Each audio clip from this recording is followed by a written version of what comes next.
Assalamu alaikum jama'a, barkanmu da warhaka, sannunmu da sake saduwa a wannan sabon bidiyo. Insha Allah a wannan bidiyo zan nuna maka yadda zaka bi ka ƙirƙiri logo naka na kanka, logo na channel ɗinka kenan. Wannan hanyar da zaka fara bi ita ka ƙirƙiri logo da kanka a cikin wayarka ta Android. In baka samu ka mana subscribe ba, ka samu ka danna mana alamar subscribe, sai ka danna mana wannan alamar ƙararrawa yanda za a sanar da kai bidiyon mu da zarar mun ɗora. Mu shiga cikin bidiyon domin nuna maka. Da farko zaka fara shiga cikin manhajarka ta Play Store.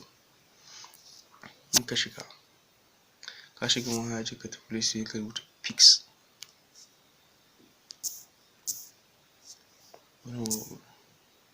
Yau ga ma shi nan kuna ganin icon na application ɗin ya buɗe. Sai ka danna.